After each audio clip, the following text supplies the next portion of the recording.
ஆந்திரம், ராயலசீமா பகுதி மக்களுடன் சகோதரத்துவம் உறவு முறையை தெலுங்கானா பகுதி தலைவர்கள் தொடர்ந்து கடைபிடிக்க வேண்டும். காங்கிரஸ் தலைவர் சோனியா காந்தி அறிவுரை. பொருளாதார வளர்ச்சிக்கு துணிச்சலான நடவடிக்கை வேண்டும் என்றும் வறுமை வேகமாக குறைந்து வருவதாகவும் பிரதமர் மன்மோகன் சிங் பேச்சு. நாடாளுமன்றத்தில் பொருளாதார வீழ்ச்சி, விலை உயர்வு போன்ற முக்கிய பிரச்சினைகளை எழுப்பி மத்திய அரசுக்கு நெருக்குதல் தர இந்திய கம்யூனிஸ்ட் கட்சி திட்டம்.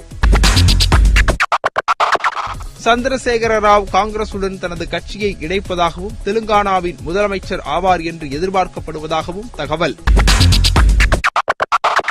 தெலுங்கானா தனிமாநிலம் பற்றி 5 ஆண்டுகளுக்கு முன்பு எடுத்திருக்க வேண்டிய முடிவை மக்களவைத் தேர்தல் வரவுள்ள நிலையில் எடுக்க வேண்டிய அவசியம் என மம்தா பானர்ஜி கேள்வி.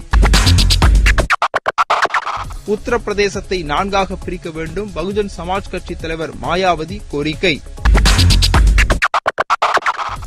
பெருவெள்ளத்தால் பாதிக்கப்பட்ட உத்தரகாண்டில் மறுசீரமைப்பு பணிகளை மேற்கொள்வதற்காக 13,800 கோடி நிதியுதவி தேவை.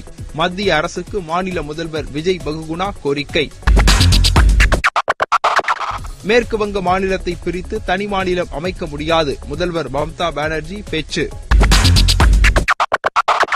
பீகார் முதல்வர் நிதிஷ்குமார் பதவி விலகக் கோரி பேரவையின் இரு அவையிலும் பாஜகவினர் அமளியில் ஈடுபட்டதால் இரு அவைகளும் ஒத்திவைப்பு. தனி தெலுங்கானா மாநிலம் நியாயமானது, தெலுங்கானா பகுதி மக்களின் தனி மாநில கோரிக்கை அநீதியானது என்று கூற மாட்டேன், மம்தா பானர்ஜி பேச்சு. அந்நிய நேரடி முதலீடு தொடர்பான கொள்கைகள் மேலும் தாராளமயமாக்கப்படும், மத்திய நிதியமைச்சர் ப. சிதம்பரம் அறிவிப்பு. ஜம்மு காஷ்மீர் மாநிலத்தின் தோடா கிஸ்வார் மாவட்டத்தில் மிதமான நிலநடுக்கம், இது ரிக்டர் அளவுகோலில் 4.3 புள்ளிகள் பதிவு. காவல்துறை சீர்திருத்தம் தொடர்பான உத்தரவை அமல்படுத்துவதில் மாநில காவல்துறை சட்டத்தில் பிரச்சினைகள் எழும் என்று கூறப்படுவது குறித்து 7 நாட்களில் அறிக்கை தாக்கல் செய்ய வேண்டும், அனைத்து மாநிலங்களுக்கும் உச்சநீதிமன்றம் உத்தரவு. முல்லைப் பெரியார் அணை பலமாக இல்லை என்று டெல்லி IIT அறிக்கை கொடுத்துள்ளதாக கூறிய கேரள அரசின் வாதத்தை ஏற்க உச்சநீதிமன்றம் மறுப்பு.